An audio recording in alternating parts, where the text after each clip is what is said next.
columna y baluarte de la verdad, edificando con sana doctrina a la Iglesia de Cristo.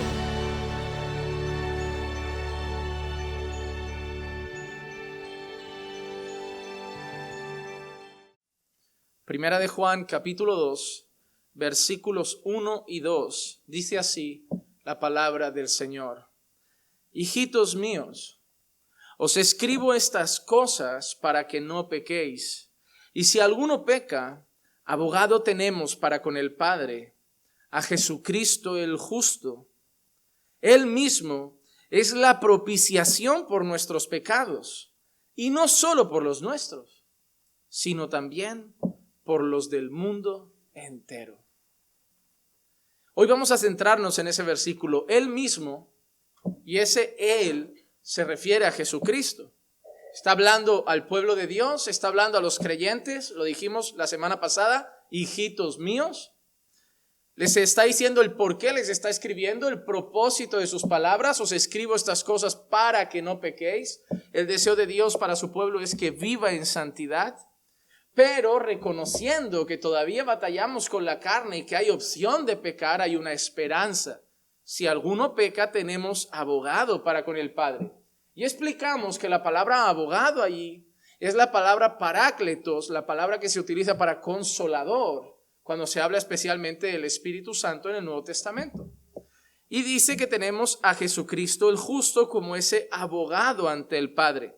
Y luego dice, Él mismo, refiriéndose a Jesucristo el justo, es la propiciación por nuestros pecados, y no solo por los nuestros, sino también por los del mundo entero.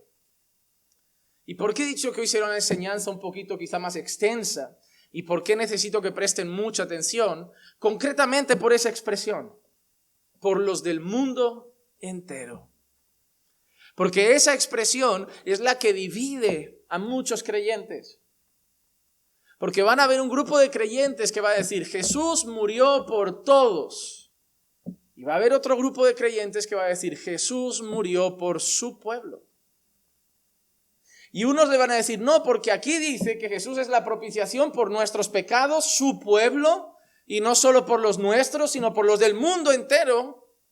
O va a haber Juan 3:16, de tal manera amó Dios al mundo que entregó a su Hijo. O va a haber textos que dice Dios retarda su promesa, no queriendo que nadie perezca, sino que todos se arrepientan.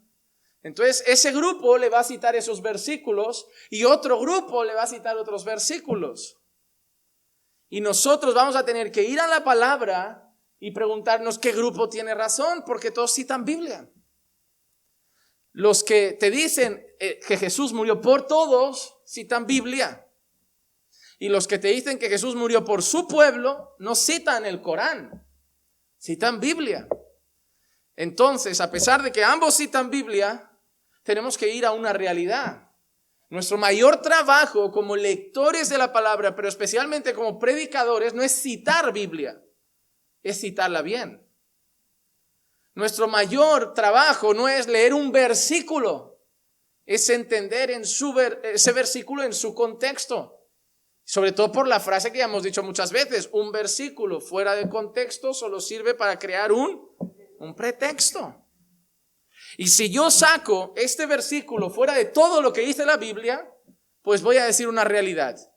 Jesús es la propiciación por los pecados de su pueblo, porque cuando dice nuestros, ¿se refiere a quién? A esos creyentes, ¿no? Hijitos míos.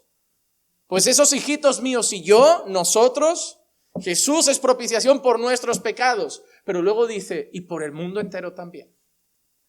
Entonces vamos a tener que hacernos preguntas. Hoy voy a trabajar con vuestra mente. Hoy vamos a citar una cantidad de versículos exagerada, porque al final traeré unas conclusiones que espero que entendáis. Y yo solo pido una cosa. Yo no tenía esta posición que tengo hoy respecto a esta enseñanza. La posición que tengo hoy la tuve después de estudiar más a fondo la Escritura. Tengo muy buenos hermanos que no comparten esta posición, pero es la de la iglesia. Y si alguno hoy aquí se lleva un susto, va a ser bueno. Los que han hecho el curso de membresía no, porque ya la conocen. Los que están por hacer el curso de membresía, hoy descubrirán una de las cosas más controversiales. Y es esta. Antes de nada, vamos a ir primero a una palabra. Y Él mismo es la propiciación por nuestros pecados. Antes de ir al mundo entero, vamos a quedarnos con la propiciación y rápidamente vamos a ver una cosa. Primero, dos cosas que quiero decir. ¿Qué significa propiciación? Porque muchos leemos este texto y ni siquiera sabemos qué significa propiciación. Hay definiciones muy técnicas de lo que significa propiciación.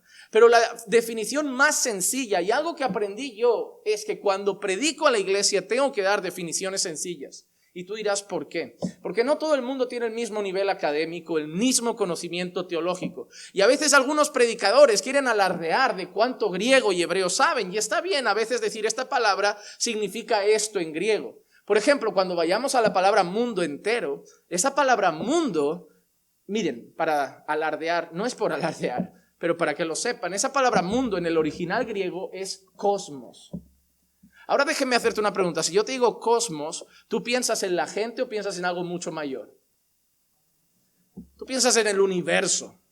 Cuando tú lees cosmos, y si tú hablas con gente de ciencia y de astronomía y estas cosas, dices el cosmos, ¿tú piensas en qué? En la Tierra, pero también piensas en qué, en Saturno, en Plutón, en Venus, las constelaciones. Pues la palabra mundo ahí es cosmos. Y si realmente digo que Jesús es la propiciación nuestra y por las del cosmos entero, muchas personas pueden llegar a pensar que Jesús murió por las estrellas, que Jesús murió por los ángeles, que Jesús murió por todo lo que ha sido creado. Por eso es importante entender las cosas en su sentido original y en su contexto.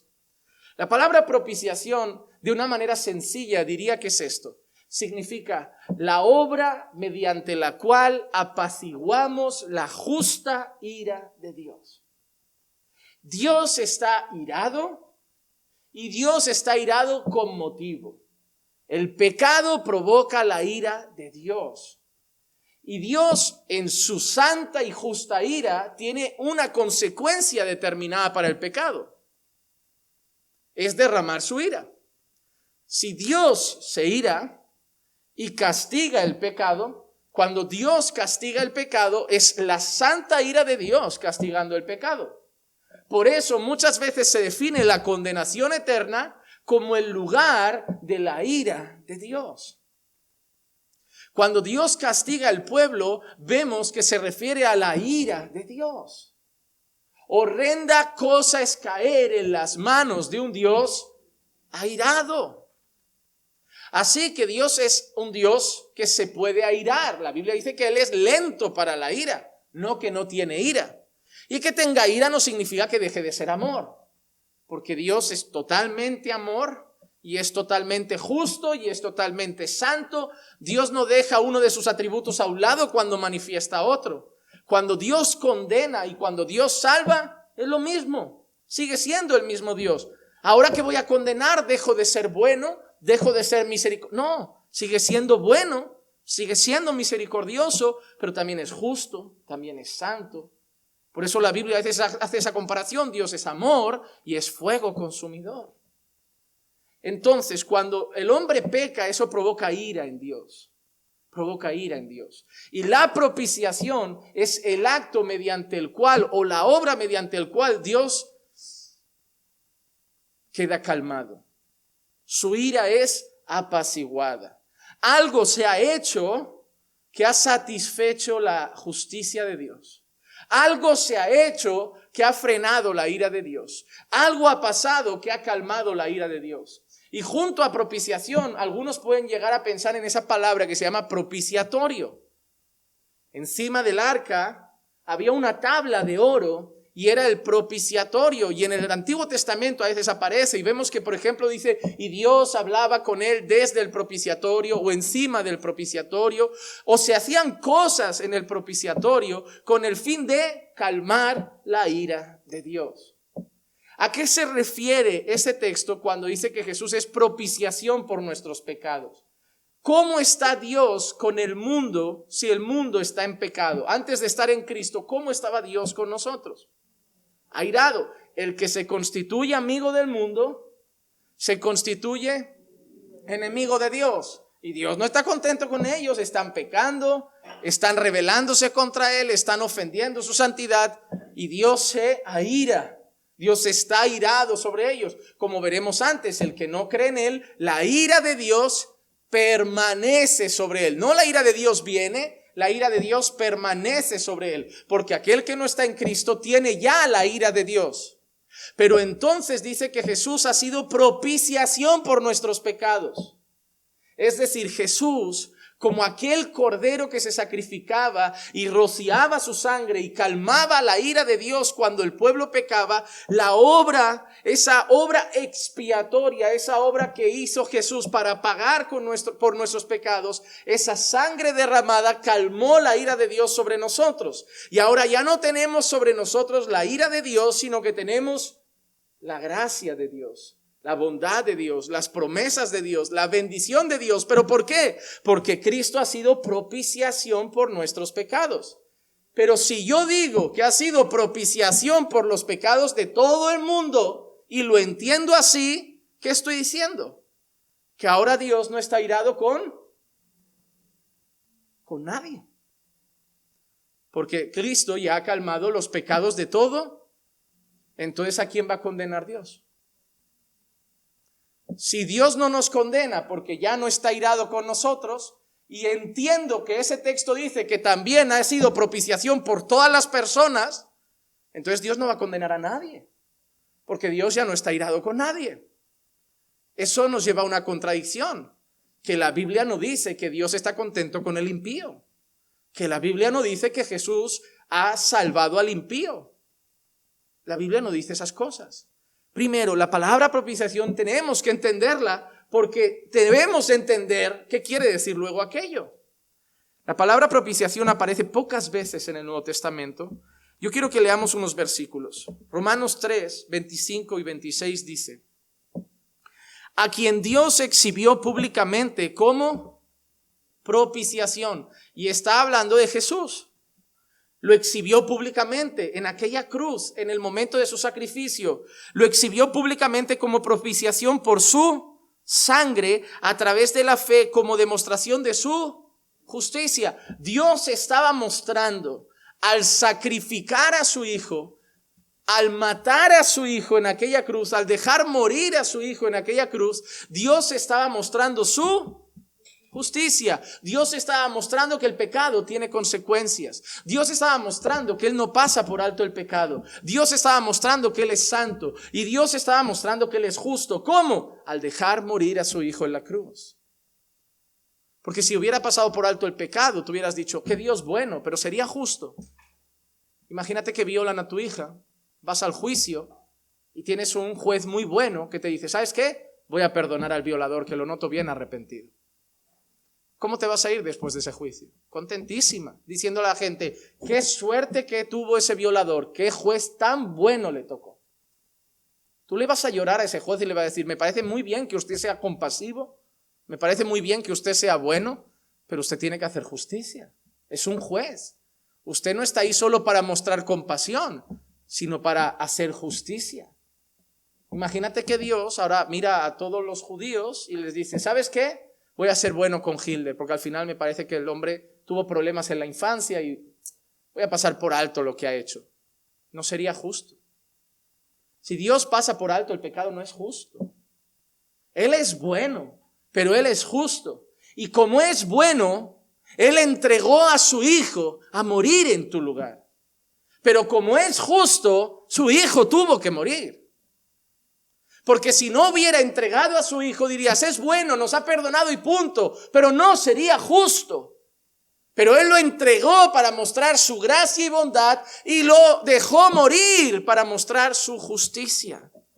Porque en su tolerancia Dios pasó por alto los pecados cometidos anteriormente para demostrar en este tiempo su justicia, a fin de que Él sea justo y el que justifica, ¿a quién? ¿A quién justifica? Al mundo entero, al que tiene fe en Jesús, al que tiene fe en Jesús. Por eso Juan 3:16 dice algo similar. Dios entregó a su hijo, ¿para qué? Para que todo aquel que en Él cree no se pierda, mas tenga vida eterna. Dios no lo entregó para el mundo, lo entregó para los que crean en Él. Porque si tú no crees en Jesús, lo que Jesús hizo para ti no sirvió de nada. Si tú no crees en Jesús, la muerte de Jesús para ti no tiene beneficios de salvación. Porque la salvación es para los que creen en Él, para que Él sea el justo y justifique al que tiene fe en Jesús. Porque somos salvos por gracia mediante la fe, y la fe en Cristo solamente. Romanos 2:5 dice: mas por causa de tu terquedad y de tu corazón no arrepentido, estás acumulando ira para ti en el día de la ira y de la revelación del justo juicio de Dios. ¿Qué le está diciendo Pablo al pecador? Por tu terquedad, porque tú no te has arrepentido, porque tú no has creído el evangelio que estás teniendo sobre ti. La ira de Dios preparada ¿para cuándo? Para el día del juicio. Pero mira que ha dicho Pablo: por tu corazón no arrepentido, sobre ti ¿qué hay? Yo os voy a ir preguntando hoy porque quiero que ustedes mismos respondan las cosas. ¿Sobre ti qué hay si no te has arrepentido? Pero si yo digo que Jesús ha sido propiciación por todos, ya no hay ira. Entonces Juan y Pablo se están contradiciendo, ¿o es que Juan no está queriendo decir realmente que todo el mundo ha sido librado de la ira de Dios? Igual Juan está queriendo decir otra cosa. Lo veremos luego cuando se enseñe cómo la palabra mundo es usada de muchas maneras. Porque, por ejemplo, el mismo Juan luego nos va a decir: no améis el mundo. Y mundo ahí no significa gente. Entonces, la importancia del contexto, la importancia de cada palabra. Quiero que veáis estos textos para que entendáis que si no hay arrepentimiento, un ser humano que no está arrepentido, un hombre no arrepentido sobre ti, sobre él tiene ira. La propiciación hemos dicho que es el satisfacer la ira de Dios. Sobre nosotros ya no hay ira, porque hemos sido justificados por la fe en Cristo y ahora Jesús para nosotros ha hecho propiciación. Ahora Dios nos mira y ve la justicia de Jesús en nosotros y ya no está irado. Pero aquel que no está arrepentido, sobre él tiene ira. Mira lo que dice Juan 3:36, no 16, Juan 3:36. Por eso es importante no solo pegar en la mochila y en el coche Juan 3:16, pégate Juan 3 entero. Porque Juan 3 habla de nacer de nuevo, Juan 3 también habla de condenación, y solo la gente se sabe Juan 3:16. Pero en Juan 3:36 mira qué dice, justo después, un poquito después de Juan 3:16 dice: el que cree en el Hijo tiene vida. Pero el que no obedece al Hijo no verá la vida, sino que la ira de Dios, no dice viene sobre él, permanece sobre él. Y si permanece, ¿qué significa? Que ya está, ¿verdad? Yo ahora estoy aquí, y si pasa una hora y te preguntan ¿dónde está Juan Manuel?, le dices permanece allí, sigue en el mismo sitio. Si la ira de Dios permanece sobre aquel que no sigue a Cristo, es porque la ira de Dios ya estaba. ¿Qué ha dicho Pablo al no creyente? Por tu corazón no arrepentido, estás acumulando, no que no tengas, la estás acumulando. Acumular es señal de que de juntar más y más, ¿verdad? Si tú me das algo y yo voy acumulando, voy haciendo una montaña mayor. Pablo ha dicho, por tu terquedad, por tu desobediencia, sobre ti estás acumulando más y más ira santa de Dios. Y Juan nos enseña que aquel que no tiene al Hijo, sobre él la ira de Dios permanece. Entonces Juan y Pablo están diciendo lo mismo, no se contradicen. Y este Juan es el mismo de nuestra carta, El Juan del Evangelio es el Juan de las cartas. Sí, que no se puede contradecir. No puede ser que Juan diga que ahora la ira de Dios permanece sobre el impío y en su carta después nos diga que Dios ya no está irado porque Jesús ha sido propiciación por todos. No se puede contradecir. Mira que dice Romanos 5, 9 y 10. Entonces, mucho más, habiendo sido ahora justificados por su sangre, ¿de qué seremos salvos? De la ira de Dios por medio de Cristo. ¿Por qué? Porque Él ha sido propiciación por nuestros pecados. Entonces, ¿qué hemos dicho que era propiciación? calmar la ira de Dios. Nosotros no la teníamos cuando tú y yo estábamos en el mundo, la ira de Dios estaba aquí, ¿verdad?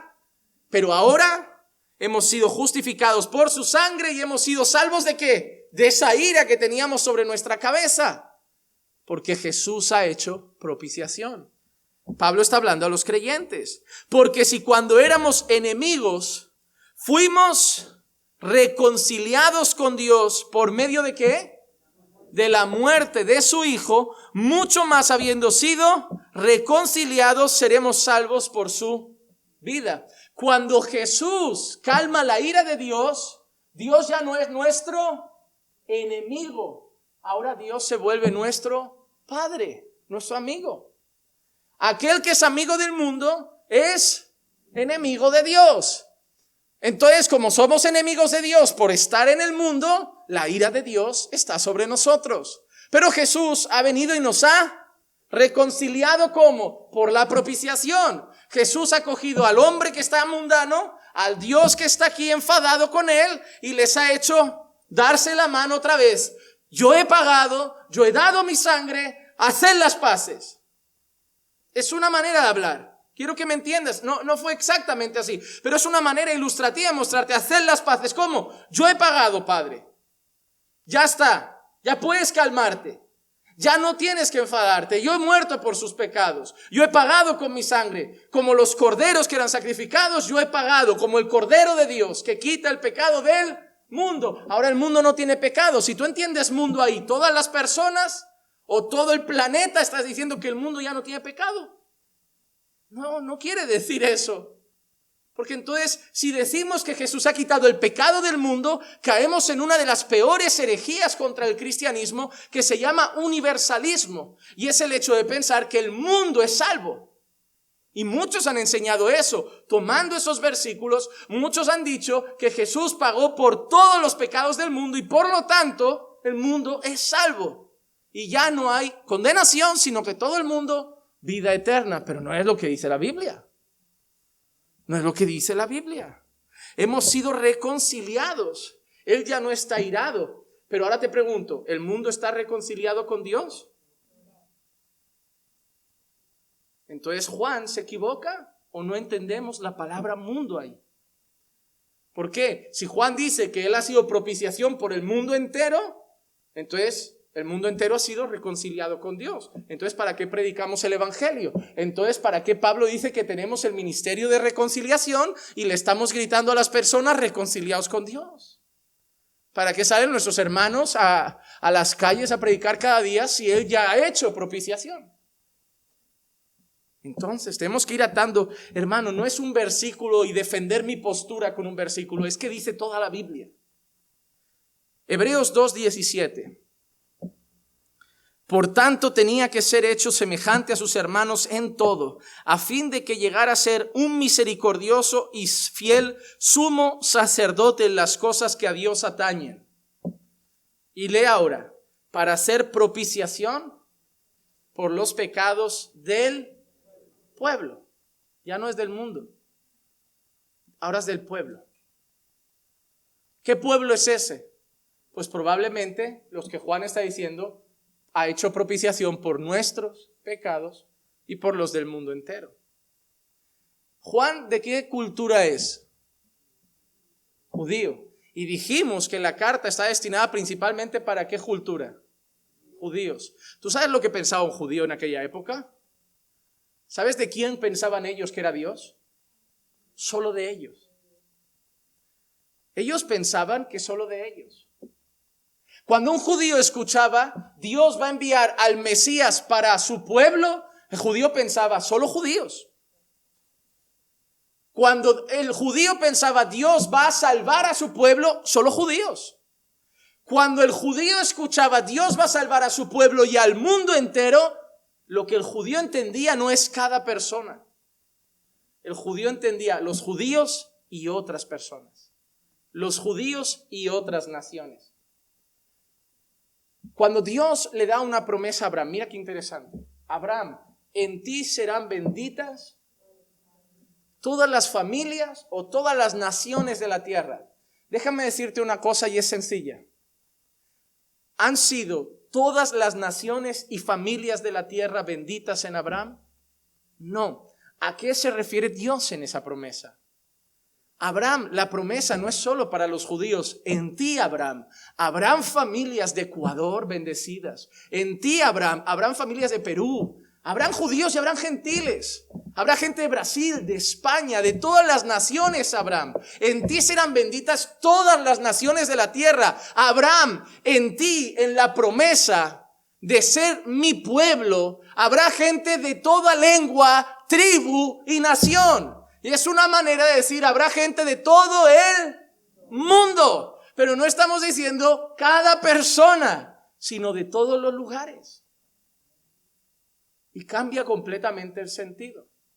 Y claro que va a haber alguien que va a decir, claro, tú lo lees así porque tú eres calvinista. Y tú tienes que justificar tu postura. Es interesante, cuando hablas de eso te dicen que eres calvinista. Y cuando le dices, no, tú dices otra cosa, te dicen, yo no soy arminiano, yo soy bíblico. Hermanos, yo no quiero decirte qué debes ser, si arminiano o calvinista. Yo quiero decirte que entiendas la Biblia y que lo creas en tu conciencia con plena seguridad. Es más, yo te puedo asegurar que tengo amigos que dicen, no, yo creo firmemente que aquí significa que Jesús murió por cada persona del planeta. Ok, y sé que son salvos, porque sé que son creyentes, porque eso no les va a quitar su salvación.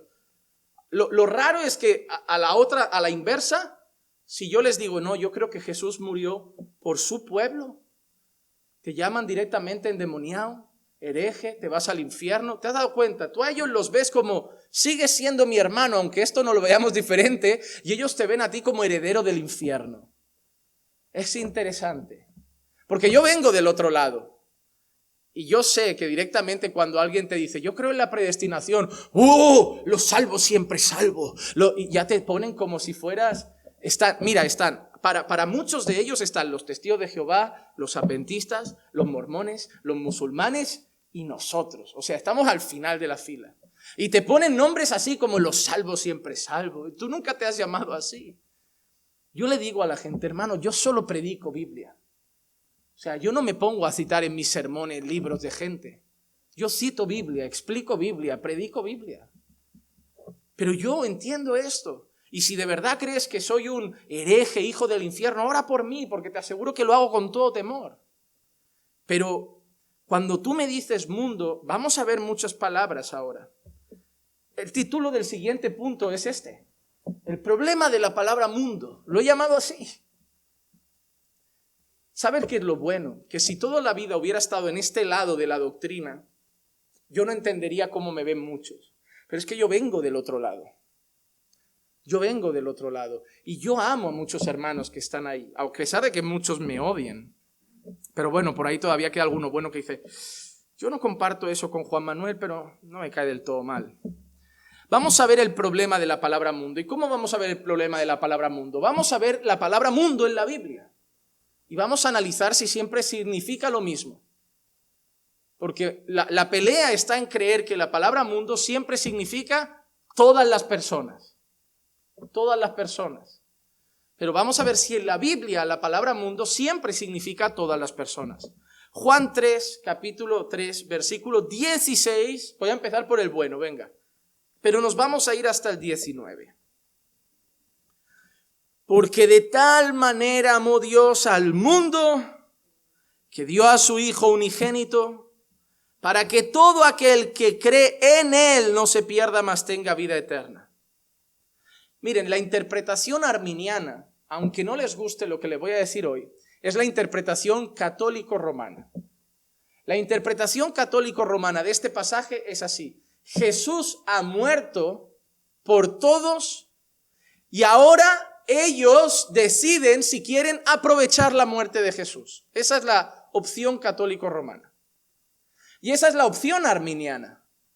Es Jesús ha muerto, ha hecho disponible la salvación para todos y ahora cada uno en su libertad va a decidir si quiere creer o no.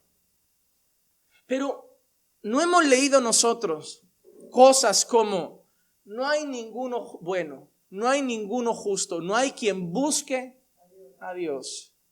Hemos leído cosas como que se encuentran muertos en sus delitos y pecados. Hemos leído cosas como que la fe es un don de Dios. O sea, la fe es un don de Dios. ¿Qué más? Un muerto no puede creer. ¿Qué más? Pablo dice que nadie de su propio pie busca a Dios. La propia palabra boca de Jesús dice que nadie conoce al Padre sino el Hijo y aquel a quien se lo quiere revelar. La propia palabra dice, vosotros no me habéis escogido, yo os he escogido. O sea, puedo seguir citando textos para decir que ningún incrédulo se levanta una mañana y dice, hoy quiero creer. Hermano, tú oras por tu familia que es impía. Si tú crees de verdad que lo que ha hecho Jesús es poner la salvación disponible para el mundo entero y depende de ellos, ¿para qué oras? ¿Para qué oras? Porque al final depende de ellos. Tú les predicas y depende de ellos. ¿Pero por qué oramos? Porque sabemos que no es del que ha nacido de carne, ni de voluntad de hombre, sino del Espíritu. Porque sabemos que es una obra de Dios. Y le decimos a Dios, toca el corazón de esa persona. Toca el corazón de esa persona. Porque sabemos que no se va a salvar si quiere. Se va a salvar si quieres tú. Y eso no lo quieren aceptar, porque creen que eso hace a Dios tirano. Dios es malo, no le da la oportunidad a todo el mundo, sí, pero si la diera y no hiciera nada, ¿quién la aprovecharía? Si Dios dijera, venga, os doy la opción de salvaros, tenéis que arrepentiros, tenéis que creer y vivir en santidad, ¿quién de su propia voluntad carnal y caída aceptaría eso? Si Dios no hace una obra, nadie lo podrá hacer. ¿Podrá acaso el leopardo mudar su piel, quitar sus manchas? ¿Podrá el etíope mudar su piel? ¿Podrá el leopardo quitar sus manchas? No, es Dios el que debe hacer la obra. Yo os quitaré el corazón de piedra. Yo os daré un corazón de carne. Yo os daré mi espíritu. Yo os daré fe. Yo os haré andar en mis caminos. Para que cuando lleguéis a mí, no llegaréis con un cartel de gracias por entregar a Jesús, pero al final la última palabra la tenía yo. No, llegaréis diciendo, sea la gloria solamente a Dios. El problema es que cuando hablamos de esto tenemos que hablar de otra cosa y siempre, por eso siempre lo digo, hay que entender primero la condición del hombre sin Dios. Porque el problema es que muchos creen que el hombre puede elegir libremente a Dios cuando está muerto en delitos y pecados, pero la Biblia no enseña eso. En la misma Biblia que dice, ven, arrepiéntete y cree, es la misma Biblia que dice, si yo no te traigo, no vienes. Dice las dos cosas. Esa tensión es la que divide a muchos creyentes. No nos debería dividir tampoco, pero nos divide porque todos somos muy orgullosos y al final defendemos nuestra postura. Debemos ser un poquito más humildes y entender que hay otros que pueden tener otra. Y amar a Dios sobre todas las cosas. Y esta es la que yo entiendo aquí. Esta es la que yo entiendo aquí, para que todo aquel que cree en Él no se pierda, mas tenga vida eterna. Porque Dios no envió a su Hijo al mundo, pero al mundo. Ojo, de tal manera amó Dios al mundo, y ellos entienden todas las personas. Pero ahora vamos a ver si el mundo sigue siendo todas las personas, porque Dios no envió a su Hijo al... ¿Crees que ahí encaja todas las personas o se refiere al planeta, a la tierra? No es todas las personas. Significa que Dios lo envió aquí para juzgar al mundo, sino para que el mundo sea salvo por Él. El que cree en Él no es condenado. Dios ha mandado a su Hijo al mundo para que el mundo sea salvo por Él. Pero ¿quién va a ser salvo? El que cree en Él no es condenado, pero el que no cree ya ha sido condenado porque no ha creído en el nombre del unigénito Hijo de Dios. Y este es el juicio, que la luz vino al mundo y los hombres amaron más las tinieblas que la luz, pues sus acciones eran malas.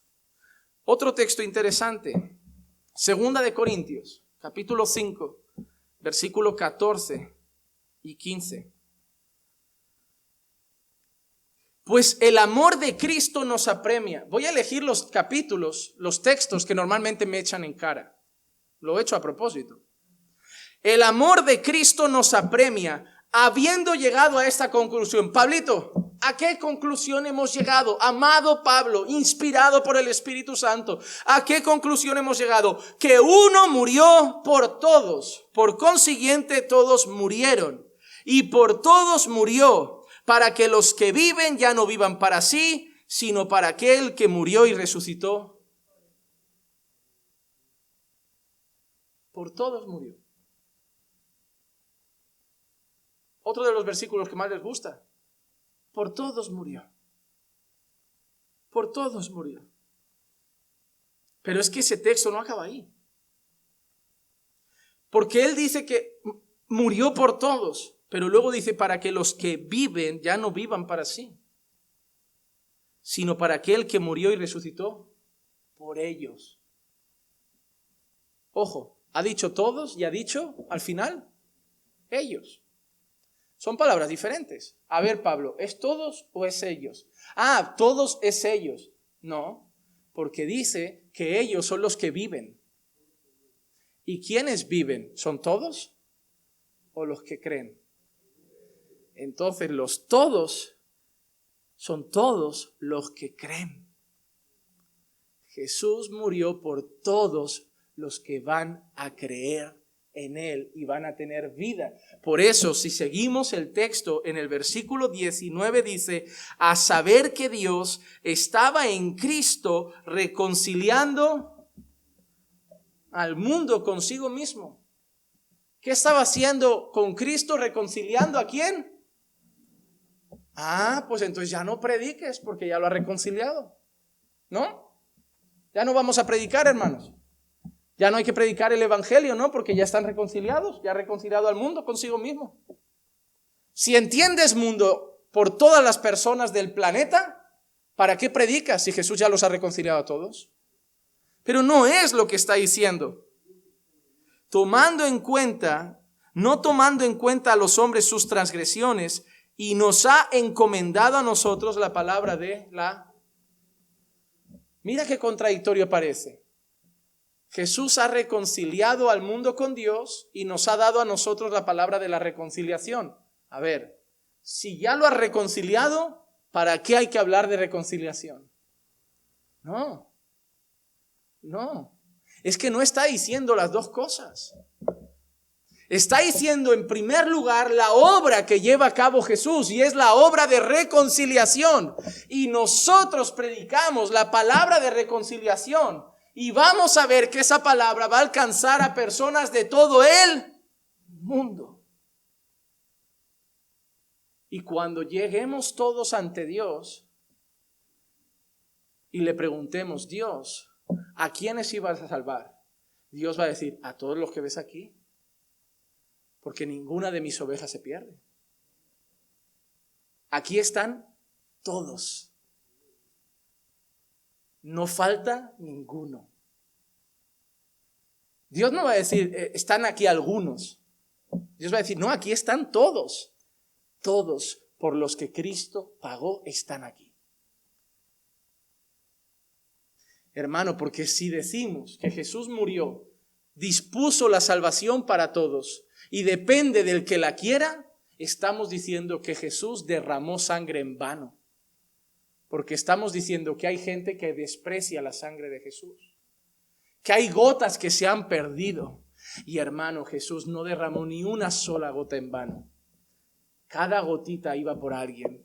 Y a todos por los que murió, a todos rescatará. A todos, absolutamente todos. De todas las naciones. Ahora quiero hacer otra pregunta. ¿A quién ha rescatado Jesús? Porque hemos visto algunos versículos que tiene la palabra mundo. Si solo viéramos versículos que tienen la palabra mundo, nos podríamos hasta cuestionar muchas cosas, a pesar de lo que hemos dicho ahora. Pero vamos a preguntar a quién ha rescatado Jesús. Y quiero darte una larga lista de textos. No te quiero dar 2 o 3. No te quiero citar Juan 3:16, Corintios o un par más. Hechos 20:28. Tened cuidado de vosotros y de toda la grey. Está hablando a los pastores. Está hablando a los pastores y les dice, tened cuidado de vosotros y de toda la grey en medio de la cual el Espíritu Santo os ha hecho obispos para pastorear ¿qué? La iglesia de Dios, la cual Él compró con su sangre. Y yo te voy a hacer preguntas todo el tiempo. ¿Qué compró Jesús con su sangre? ¿El mundo entero? ¿Qué compró Jesús? La iglesia. Tú mismo te vas a responder todo. Mateo 20:28. Así como el Hijo del Hombre no vino para ser servido, sino para servir y para dar su vida en rescate ¿por cuántos? Por muchos. Por muchos. Podría haber puesto tranquilamente todos, pero especifica por muchos. Mira qué interesante. Hemos dicho que antes los pastores han sido puestos para cuidar la grey que ha sido comprada por la sangre de Jesús y que lo que había sido comprada era la iglesia. Mira qué dice el Señor Jesús de su propia boca. Juan 10:11.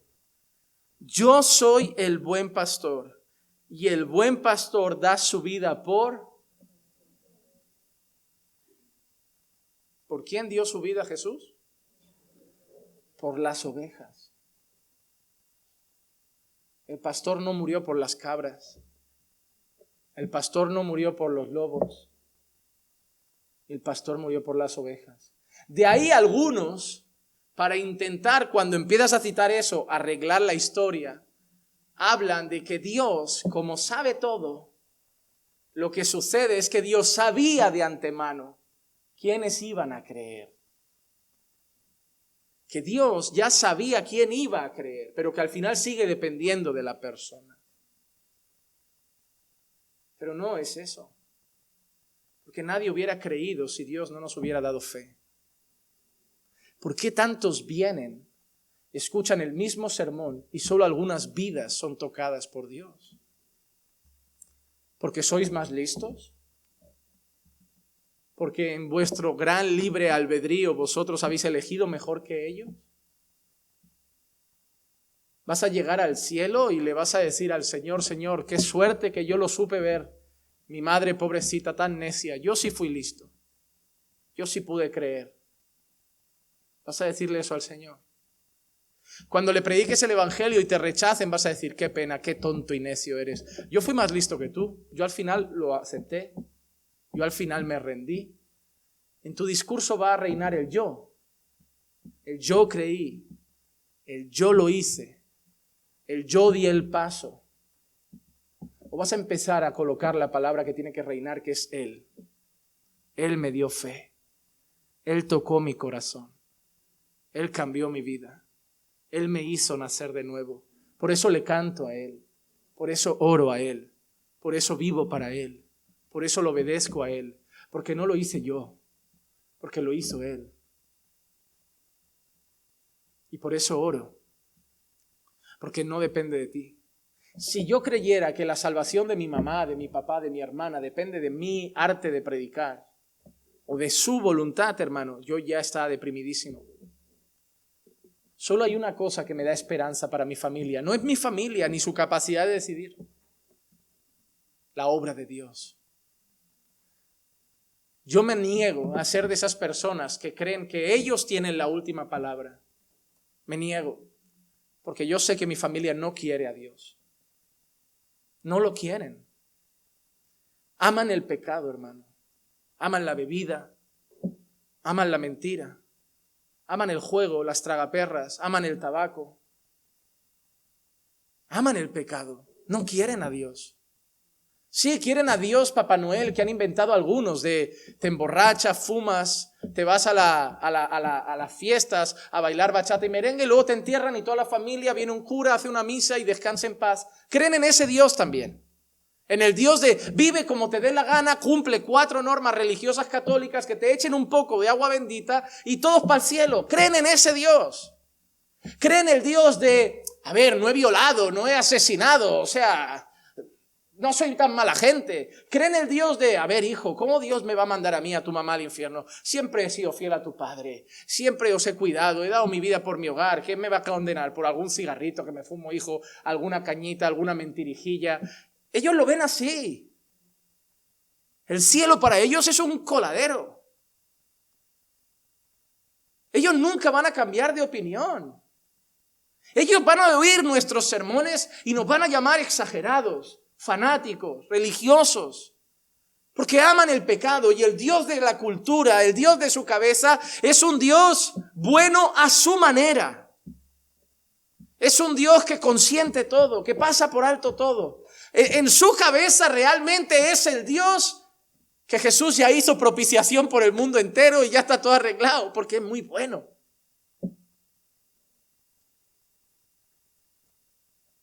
Pero no es el Dios de la Biblia.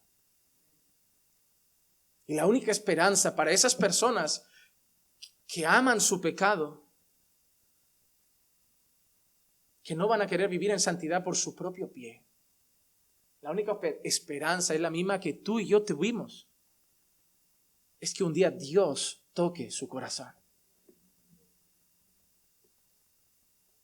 Pastor, ¿usted no cree en el libre albedrío? ¿Qué es el libre albedrío? Es que primero defíneme qué es el libre albedrío. La libertad absoluta y total del hombre a todos los niveles, física, material, emocional y espiritualmente, no lo creo. No creo en ese libre albedrío. Sí, creo que soy libre. ¿En qué? Yo fui libre a la hora de escoger a mi esposa. Yo he sido libre hoy a la hora de vestirme.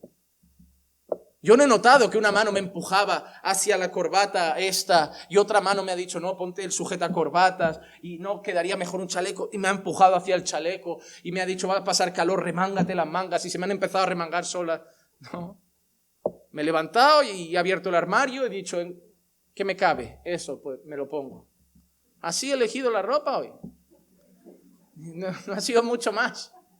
Ese ha sido mi criterio.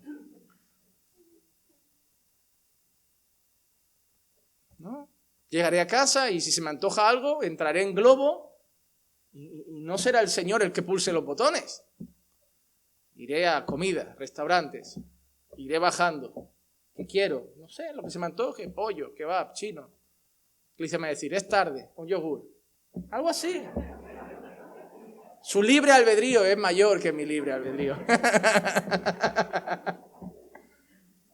Sí, soy libre. Soy libre, ahora salgo y algo mejor digo, ¿queréis ir a comer una hamburguesa? Puedo hacerlo, soy libre.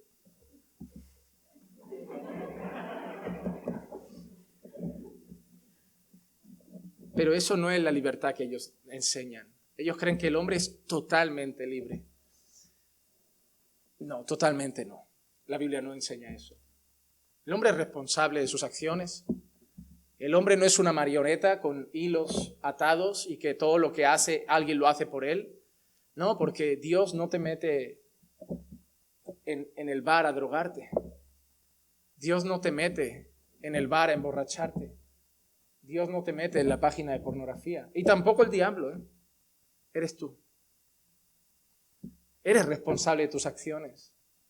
Pero hay un área de tu vida que no es libre y es tu vida espiritual. Es que debemos entender que el hombre no es solo carne, que lo formó del barro, que sopló en él vida. Y ese espíritu de vida, por causa de Adán, está muerto. Por el pecado de uno, la muerte vino a todos los hombres. Por eso Pablo dice, no hay quien entienda, no hay quien haga lo bueno, no hay quien busque a Dios, ni siquiera uno. Para hacer muchas cosas, sí, ellos toman sus decisiones, pero para buscar a Dios no son libres. ¿Por qué? Vamos a ver qué dice la Biblia. Jesús le dice en una ocasión a los fariseos, el que peca se vuelve, ¿alguien recuerda ese versículo? Esclavo de su pecado. Hermano, tú no eras libre en el pecado, tú eras esclavo de tu pecado. Esa gente que dice, yo soy libre, dile, vale, desde hoy estos son los mandamientos de Dios, no peques más. Ninguno lo hará. ¿Sabes por qué? Son esclavos. Sí, no tienen rejas a su alrededor, pero son esclavos. Algunos de la codicia, a otros de la mentira, otros del afán, otros del dinero, otros del sexo, otros de la vanidad, otros del ego. Pero son esclavos. ¿Qué más dice la Biblia? Que el que no es hijo de Dios es hijo de él. Mira todas esas cosas. Eres esclavo del pecado. Eres hijo del diablo. La Biblia dice que cuando fuimos salvos, fuimos trasladados del reino de las tinieblas al reino de la luz. ¿A qué reino perteneces? A las tinieblas. La Biblia dice que estás muerto en delitos y pecados. Mira todo lo que dice la Biblia. Esclavo, muerto, hijo del diablo y en tinieblas. ¿Dónde ves libertad espiritual ahí? ¿Por qué sabes que en cualquier momento uno de ellos puede estar endemoniado? ¿Por qué? Porque ellos son esclavos, pertenecen a las tinieblas. Y si Dios no hace una obra y tiene misericordia, los demonios se pueden apoderar de ellos. Cualquiera de ellos. Oye, puede ser mañana como el Gadareno. ¿No has visto a veces que gente de este mundo, en tu trabajo, hasta en tu propia familia, si no son creyentes, a veces te hablan y te enfrentan de una manera que tú dices, este no es mi padre? ¿Por qué me está atacando hoy así? ¿Qué le he hecho yo? Y hermano, te pones a orar y dices, mi lucha no es contra carne y sangre. Hermano, puede sonar, es muy místico, pero es una realidad. El enemigo puede tomar cualquiera de nuestra familia que no es creyente y ponerlo a provocarnos para hacer una piedra de tropiezo en nuestra vida. ¿Pero puede hacer eso con nosotros? No, porque aquel que es de Dios, el diablo no lo toca. Porque nosotros ya no estamos huecos. Porque en nosotros mora el Espíritu Santo y no puede morar Dios y las tinieblas. Pero ellos no tienen al Espíritu Santo. Si yo digo que Jesús ha sido propiciación por el mundo entero, estoy diciendo que todos están libres, que todos están perdonados, que todos están llenos del Espíritu Santo, que todos son amigos de Dios y que todos son salvos. Pero no es lo que quiere decir el texto. El texto está diciendo a un grupo de judíos que Jesús ha pagado por nuestros pecados y por los de gente de todo el mundo. Y eso sí es verdad. Por eso tú estás aquí. Porque tú no eres judío. Bueno, en cierta manera sí. Porque el Israel verdadero no es el de la bandera. No es el que está en esa tierra. El Israel verdadero es el que está en Dios, en Cristo. Llámalo Israel o llámalo iglesia. Yo lo llamo el pueblo de Dios. Es el pueblo de Dios. Judíos y gentiles que han creído en Jesús, porque Él rompió la pared divisoria y de los dos pueblos hizo uno. Por eso no son solo los nuestros, sino los del mundo entero. Porque en Cristo van a creer judíos y van a creer gentiles del mundo entero. Eso es lo que dice la Escritura. Juan 10, 14 y 15. Volvemos aquí. Yo soy el buen pastor y conozco mis ovejas y las mías me conocen. De igual manera que el Padre me conoce, yo lo conozco y doy mi vida por las... Hermanos, son propias palabras del que iba a morir, diciendo por quién iba a morir. Él mismo con sus labios dijo, voy a dar mi vida por mis ovejas. No voy a dar mi vida por los que me van a odiar, no, sino voy a dar mi vida por los que hoy me odian, pero mañana van a creer. Efesios 5, 25. A lo mejor lo toca el pastor, el predicador Robbie este sábado. Maridos, amad a vuestras mujeres, así como Cristo amó a la iglesia y se dio a sí mismo por... ¿Y quién es ella? Por la iglesia. Cristo se dio a sí mismo por la iglesia. En Hechos lo hemos visto. La iglesia que compró con su sangre. La iglesia, las ovejas, al final es su pueblo. Juan 15, 13. Nadie tiene un mayor amor que este, que uno dé su vida por sus amigos. El mismo Jesús luego dice, sois mis amigos si hacéis lo que yo os digo. Yo voy a dar mi vida por mis amigos, pero mis amigos son los que harán lo que yo digo. Son mis ovejas. Romanos 8, 32 al 34. El que no eximió ni a su propio Hijo, sino que lo entregó por todos. No acaba ahí. Por todos nosotros. ¿Quién ha escrito esta carta? Pablo. ¿Es creyente o no? ¿Es una oveja o no? Se refiere a los creyentes. Dio a su Hijo por todos nosotros. ¿Cómo no nos concederá también con Él todas las cosas? ¿Quién acusará a los escogidos de Dios? Dios es el que justifica. ¿Quién es el que condena? Cristo es el que murió. No pueden condenarnos porque Cristo es el que. Pero si Cristo murió por todo el mundo, nadie puede condenar al. Pero el mundo sí va a ser condenado. Pero Pablo no está diciendo esto. Pablo ha dicho, ¿quién nos condena? Si Cristo ya murió por nosotros. ¿Por qué? Porque nadie puede condenar a aquel por quien Cristo ha muerto. Pero si yo digo Cristo ha muerto por cada persona del planeta, estoy diciendo que Dios no va a condenar a nadie de este planeta. Cristo es el que murió, sí, más aún el que resucitó, el que además está a la diestra de Dios e intercede por.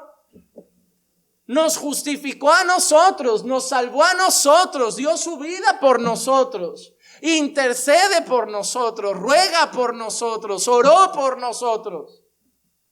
Nosotros somos ese mundo al que Juan se refiere. Jesús no ha justificado al mundo. Jesús no ha salvado al mundo. Jesús no intercede por el mundo. Jesús no ruega por el mundo. Jesús no está a la diestra del Padre intercediendo por el mundo. Lo está haciendo por nosotros. Mateo 1:21. Y dará a luz un hijo y le pondrás por nombre Jesús, porque él salvará a su pueblo de sus pecados. Solo que cuando esta persona, esa mujer, escucha esto, esa mujer solo entiende una cosa: viene a salvar a los judíos. Por eso digo que la palabra mundo se introduce en muchas cartas, porque cuando un judío escucha, le llamarás Jesús porque viene a salvar a su pueblo, ellos creen que es el Mesías de los judíos. Hasta hoy lo esperan, ¿verdad? Y tú pregúntale a un judío si el Mesías que esperan es para nosotros. No, es de ellos. Es su Dios, es su Mesías. ¿Recuerdan ese texto que dice, ¿cómo le voy a quitar la comida a estos y dársela a los? ¿Tú sabes cómo te ve un judío? Como un perrillo. Miren, esto no les va a gustar, y sobre todo a los defensores de la patria. Yo oro por la paz en Jerusalén, yo oro por la paz en Israel. Yo soy como Pablo, oro por su salvación. Mira Pablo lo que decía. Qué interesante, Pablo los mira y dice, ojalá yo me perdiera para que ellos se salvaran. Pablo da por hecho que se están perdiendo. Porque Pablo dice, porque tienen un celo por Dios, pero no con un pleno conocimiento, porque no buscan la fe en Cristo, sino su propia justicia. Pablo reconoce que se pierden porque siguen queriéndose salvarse a sí mismos por sus buenas obras. Yo oro por ellos, pero yo no puedo llamar hermano a alguien que niega a Jesús. El que tiene al Hijo tiene al Padre. El que niega al Hijo no tiene al Padre. Para un judío, nosotros somos perrillos. Porque ellos creen que Dios es suyo, es el Dios de Israel. Es el Mesías de los judíos. Para un judío te va a sonar más esta palabra: tú eres un infiel. ¿Y saben quién la usa también mucho? Los musulmanes. Para los musulmanes solo hay dos opciones: o te conviertes o pereces. En los países como donde ahora están yendo y gente sale corriendo, es porque el pensamiento es así: o conversión o cuello. No hay más. Para un judío, o circuncisión o condenación. O te haces judío o fuera. Por eso cuando dicen nosotros y el mundo, un judío dice, ¿cómo mundo? ¿Cómo que Dios y el mundo? ¿Cómo que todas las naciones? No, vendrán aquí. Seremos todos aquí, en esta tierra estaremos todos. Pero el Señor dijo, no, salgan y lleven el evangelio a todas las naciones, porque ahí hay pueblo. El judío no le entra en la cabeza.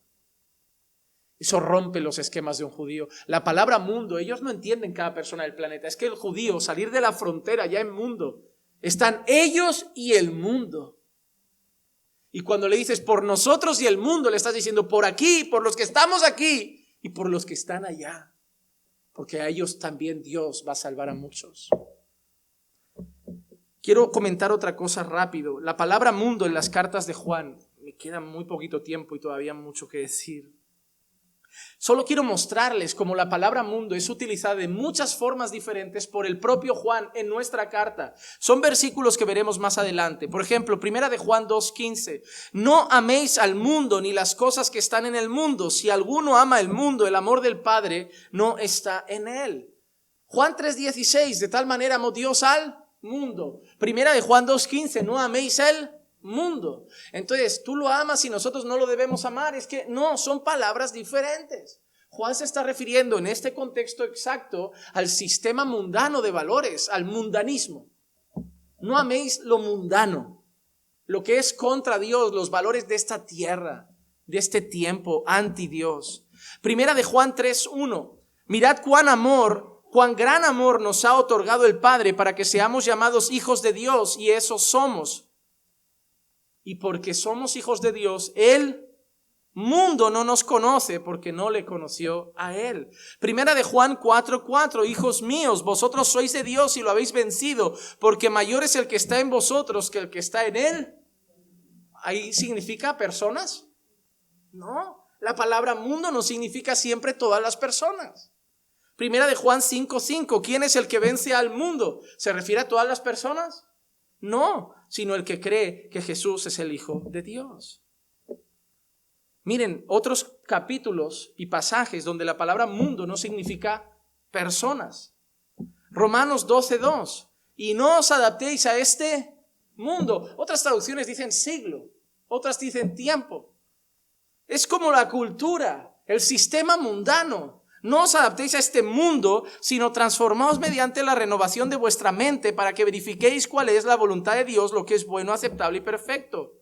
Marcos 8:36, porque ¿de qué le sirve al hombre ganar el mundo entero y perder su alma?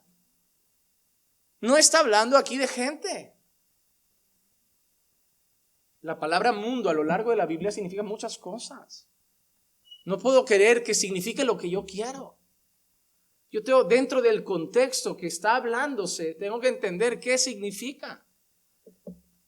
Juan 16:33. Estas cosas os he hablado para que en mí tengáis paz. En el mundo tenéis tribulación, pero confiad, yo he vencido al mundo. ¿Es la gente también? No. Pero la gente es parte del mundo y de la gente vendrá mucha tribulación. Pero la palabra mundo no significa gente. Aquí no. Marcos 16:15. Y les dijo, id por todo el mundo y predicad el evangelio a toda criatura. Mira, ¿qué les dijo? Id por todo él.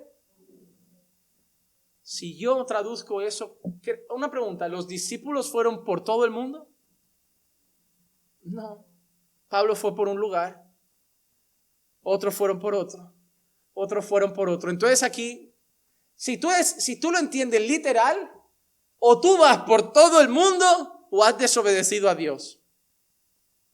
Id por todo el mundo y predicad el evangelio. Y ahí estáis como Willy Fogg. ¿Era Willy Fogg? No me voy a equivocar. Este era el que dio la vuelta, ¿no? Tú estás como Willy Fogg diciendo, ay, que noto que ya voy a morir y me falta todavía la India. Ay, no, tú no entiendes esto. Tú entiendes que la iglesia ha ido llevando el evangelio por todos los lugares. Estamos aquí, predicamos aquí. Mañana residimos en Colombia, predicamos en Colombia. Mañana residimos en Ecuador, predicamos en Ecuador. Y si vemos que hay una tribu en el Amazonas donde no hay nadie, preparamos un misionero y lo mandamos. No voy yo dando la vuelta por todo el mundo. Entiendo que la instrucción del Señor es que el evangelio se ve por todas partes. No puedo entender la palabra mundo siempre igual. 1 de Timoteo 3:16. Es indiscutiblemente grande es el misterio de la piedad. Él fue manifestado en la carne. ¿Quién? ¿Quién fue manifestado en la carne? ¿Quién se encarnó? Ok. ¿Qué más? Vindicado en el Espíritu, contemplado por los ángeles, proclamado entre las naciones y creído. Tengo un problema. Si el mundo significa todas las personas, déjame preguntarte algo. ¿Todo el mundo cree en Él? Se ha equivocado Pablo. Esta parte no es inspirada. ¿O no querrá decir Pablo y creído por todo el mundo? Porque sí que hay gente en China que cree en Él. Y sí que hay gente en Perú que cree en Él. Y sí que hay gente en Canadá que cree en Él. Y sí que hay gente en Turquía que cree en Él. Eso sí, por todo el mundo. No cada persona individual del planeta cree en Él. ¿Has visto? Si es que cuando estudias tú mismo te respondes. Hoy no vas a salir diciendo, el pastor no se enseñó. Hoy vas a salir diciendo, hoy he aprendido. Porque tú has dado las respuestas. Creído en el mundo y recibido arriba en gloria. Primera de Corintios 1, 28, 29. Y lo vil y despreciado del mundo ha escogido Dios, lo que no es, para anular lo que es, para que nadie se jacte delante de Dios. Eso queda muy bonito. Cuando nosotros queremos fingir que somos humildes, siempre decimos este versículo. Oh, a mí me escogió Dios, porque Dios ha escogido lo vil y despreciable. Siempre digo que lo usamos cuando queremos fingir que somos humildes. Porque nadie habla de sí mismo de esa manera si no es por querer alardear de humildad. Pero aquí está hablando del pueblo escogido de Dios, ¿no? ¿Sí o no? Y dice que es lo vil y despreciable ha elegido el Señor. Ahora te pregunto una cosa, ¿cómo son los que están fuera? Son los buenos y simpáticos. Dios ha mirado al mundo y ha dicho, este es buena gente, este no. Este es vil para mí. No, este es súper majo, este no. Este es terrible para mí. Esto es lo que dice el texto. Todos somos viles y despreciables. No hay nadie bueno. Y de entre lo vil y despreciable, Dios escogió un pueblo. Pero no hay ni uno bueno. No podemos entender. Dios ha cogido lo peor del mundo. No porque hubiera cogido a Mussolini. Maduro sería pastor. No sé. El señor, el Coletas. El Pablo Iglesias sería misionero. No, todo es vil. Todo es despreciable. ¿A quién llamas bueno? Solo hay uno bueno y es Dios. Y entre lo vil y lo despreciable, Él eligió un grupo y lo llamó hijos. La palabra es clara, pero nosotros a veces la leemos con muchos pretextos. Lo que no es, para anular lo que es, para que nadie se jacte delante de Dios. ¿Por qué? ¿Qué quiere decir Pablo? Para que nadie llegue delante de Dios y diga, yo es que soy bueno, por eso estoy aquí. Yo es que como aquella señora que tengo yo tan cerca siempre, yo no he matado, yo he sido fiel a tu padre. Ella cree que va a estar delante de Dios y le va a decir, yo he sido fiel a mi marido y he cuidado a mis hijos. Y cuando me han pedido un favor lo he hecho, he dado mi vida por mi familia. ¿Por qué no estoy ahí? Porque el que incumple uno es como incumpliera a todos. Me ha dado la espalda en 1000 otras cosas. Primera de Timoteo 2, 1 al 6. Exhorto pues, ante todo, que se hagan rogativas, oraciones, peticiones, acciones de gracia por todos los. Mira lo que ha dicho Pablo a Timoteo que quiere que haga la iglesia. Quiere que la iglesia ore por. ¿Por quién quiere Pablo que ore la iglesia? Yo ya me veo desesperado a los hermanos. Trae para aquí las páginas amarillas. Bueno, no sé en otros países lo que tenéis. Trae aquí el censo de España, el censo de Perú, el censo de Jamaica, el censo de Canadá, porque no nos esperan horas de oración aquí. A ver, Benito Martínez, yo qué sé, a orar. Y aquí uno por cada persona del planeta. ¿Tú crees que entendieron eso? ¿Tú crees que cuando cogieron ese mandato de Pablo de quiero que en la iglesia se hagan oraciones por todos los hombres, dijeron, oye, empezad a darme los nombres de vuestra familia, que yo estoy orando por vosotros, pero se me olvida tu primo segundo, tu tío, tu abuelo? No. Lo que Pablo está diciendo es que quiero que la iglesia se ore por todas las personas. Personas que son ricas, personas que son pobres, por la familia, por los gobernadores. Eso es lo que está queriendo decir. Pero si yo solo quiero entender el mundo como cada persona del planeta, ¿tú crees que por cada persona del planeta alguien levanta una oración? Por cada persona con nombre. No, hay gente que tiene familia que no conoce a Dios y ningún creyente conoce y nadie ora por él. Es que no quiere decir esto. Mira qué dice. Por los reyes y por todos los que están en autoridad, para que podamos vivir una vida tranquila, sosegada, con toda piedad y dignidad. Por todos los que están en autoridad. Oye, tú te sabes el nombre de cada ministro, de cada consejero, y lo pones en oración cada día. O eres como yo que dice, Señor, da sabiduría a nuestros gobernadores, para que podamos vivir una vida sosegada, para que podamos predicar el evangelio. Frena la maldad de su corazón para que la iglesia pueda seguir proclamando tu palabra. Yo oro así, yo entiendo eso, orar por los gobernadores, no por cada uno por nombre y apellido. Porque esto es bueno y agradable delante de Dios nuestro Salvador, el cual quiere que todos los hombres sean salvos y vengan al pleno conocimiento de la verdad. Ellos solo leen ese versículo, ¿verdad? Para decirte, quiere que todos sean salvos. Pero acabamos de ver que el todos de antes no significaba que cada persona del planeta, sino gente de todo el mundo. Y es lo que Pablo acaba de decir ahora otra vez. Dios quiere que gente de todo el mundo se salve. Dios quiere que se salve gente de México. Dios quiere que se salve gente de Colombia. Dios quiere que se salve gente de Honduras. Dios quiere que se salve gente de El Salvador. Porque te voy a hacer una pregunta muy sencilla. Muy sencilla. Esta es buena para rematar. Guindilla del pastel. Si Dios quiere hacer algo, ¿quién lo puede impedir? Dios es todopoderoso y es soberano. Si Dios quiere hacer algo, ¿quién lo puede impedir? Repito, si Dios quiere hacer algo, ¿quién lo puede impedir? Dilo fuerte que lo escuchen hasta en el vídeo. Nadie puede impedir la voluntad de Dios. Si Dios quiere salvar a alguien, ¿quién lo puede impedir? Y si Dios dice literalmente, quiero salvar al mundo entero, ¿quién podría impedir que Dios lo hiciera? Es así de sencillo. Si Dios quiere salvar a tu madre, ¿quién lo va a impedir? Mi madre con su libre albedrío. Porque mi madre es muy ecuatoriana y no pasa ni Dios por encima de ella. No, hombre. No quiero que me lo tomen mal los ecuatorianos. Muy española, muy catalana, muy lo que quiera. No, hermano. Si Dios quiere doblar un corazón, no hay corazón duro que Dios no pueda quebrantar. Entonces, si yo aquí estoy entendiendo, Dios quiere que todos se arrepientan, pues ¿por qué no lo hace? Porque Dios puede todo. ¿No lo hizo conmigo? Yo no estoy aquí por mi libre albedrío. Yo estoy aquí por el libre albedrío de Dios. Pero Dios quiere que gente de todo el mundo se salve. No todas las personas individuales del planeta. Eso lo hace un Dios malo.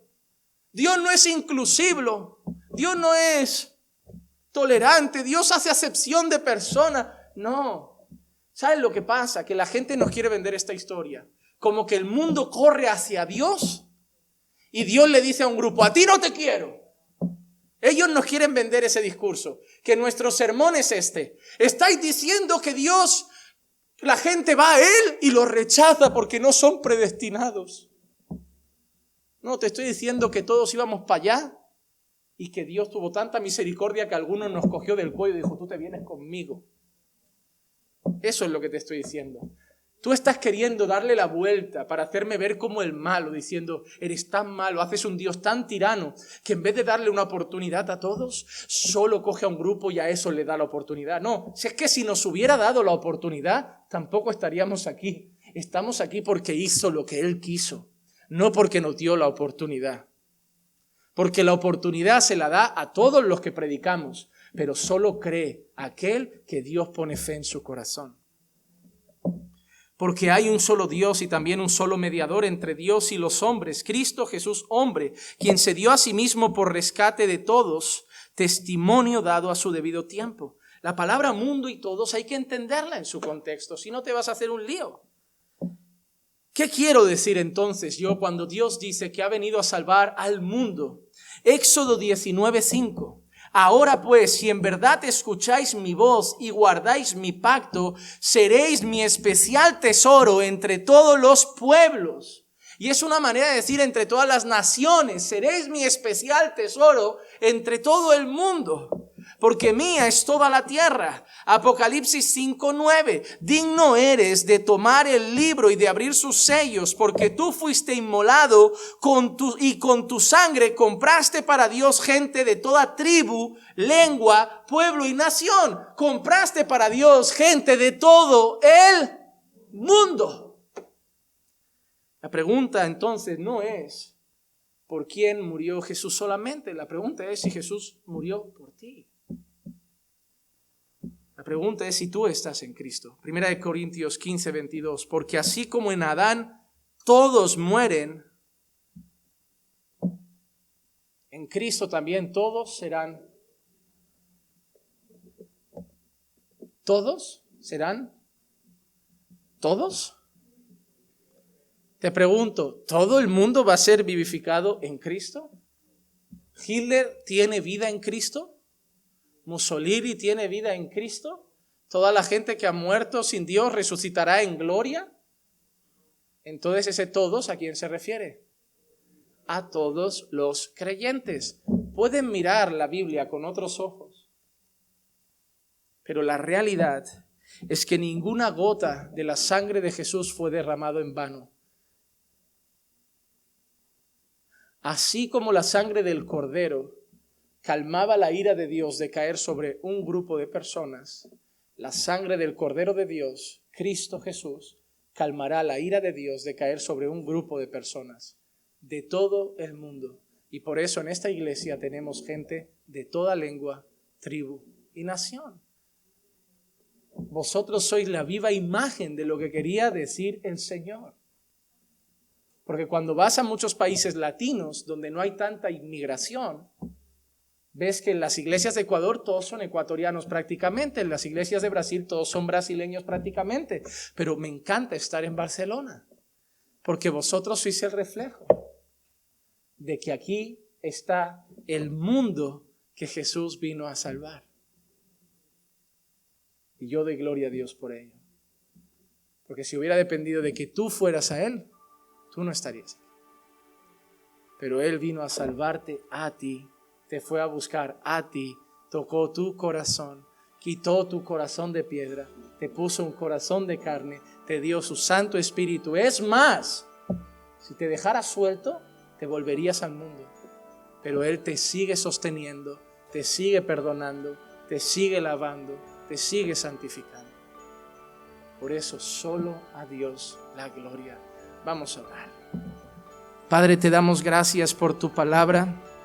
Y yo sé, Señor, que a veces mis explicaciones, Señor, pueden ser torpes, pero te pido, Señor, que a pesar de mi torpeza puedas haber traído claridad al corazón de mis hermanos, que a pesar de mi debilidad, a pesar de mi falta a veces de conocimiento, pues tengo mucho más que aprender, Señor, puedas haber enseñado estas verdades al corazón de tu pueblo.